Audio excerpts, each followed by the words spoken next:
Okay, in this video, I'm going to show you that Western philosophy is evil, and I'm going to show you the New World Order philosophy, specifically the Neoplatonists.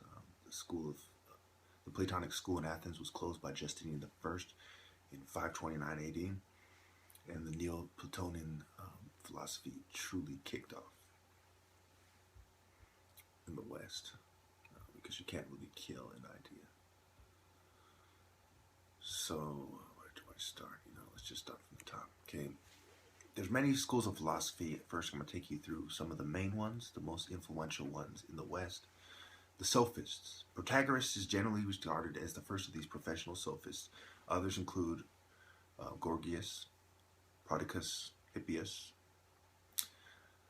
Thrasymachus, Lycophoron, Callicles, Antiphon, and Cratylus. Then you have solipsism, which is the philosophy that the only thing you're sure to know exists is your mind. You had pluralists who believed that there was many forms of reality. Reality could be known in many forms. It has anything to do with metaphysics. Then you had the pragmatist philosophies, which was popular in America after the American Revolution, which is basically the idea that the mind doesn't know reality, but the mind is a result of an organism and the environment. Again, if you're interested in any of these philosophies, go ahead and look them up. I don't want to get 2 minutes. So heliocentric, most people realize that the heliocentrists were people who believed that the Earth and other planets revolved around the sun, as opposed to the ideas that the church was pushing at the time. And this led to a lot of secret society, a big boost to secret societies, by the church making this claim. Because later on, as it was proven that the church was mistaken, it made it seem like all these people in these pagan societies and these Greek societies and from Greek philosophies were right and the church was wrong. And as a result, it's almost certainly the reason why we have many Greek fraternities, in colleges across the nation. Then there's empiricist philosophers, which are to blame for psychiatry and the abundance of empirical evidence in psychiatry. And the reason why psychiatry is such a horrible fraud is because empirical evidence is quite flawed, I assure you, and there's contradicting empirical evidence. Then there is the epistemology.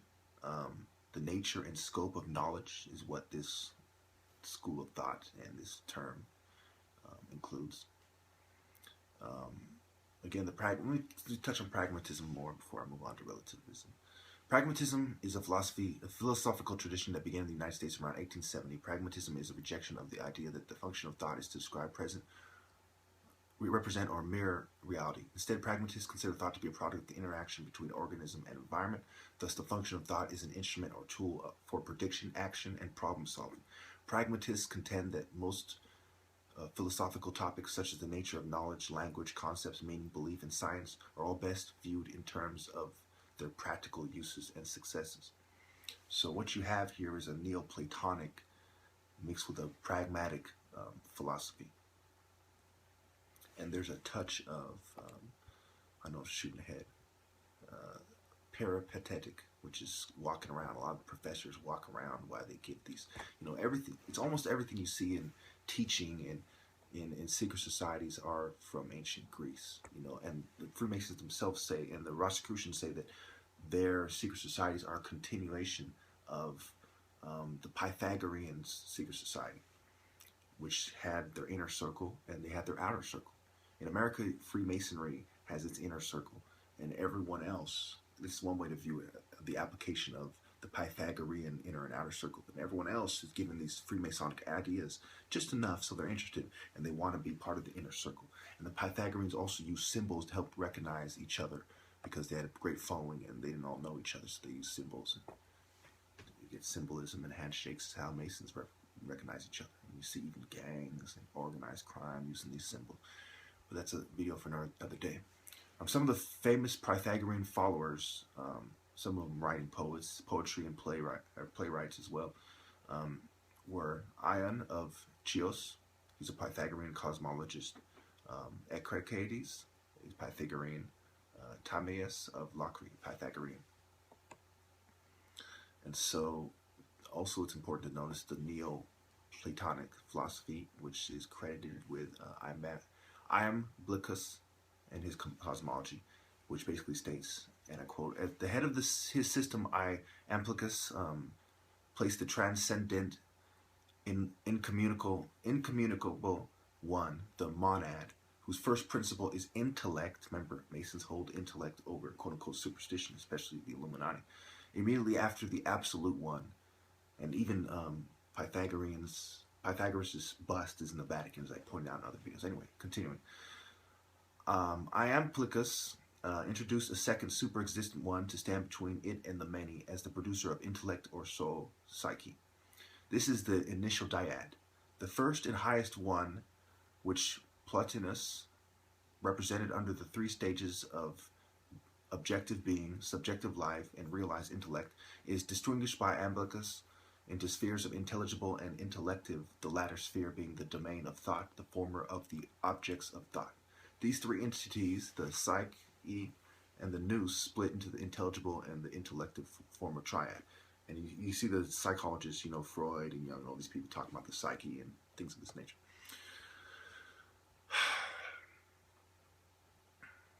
So then you have the Pyrrhonists, philosophers. They're skeptics, and they said this other statements, especially contradictions, can be just as convincing as any statement.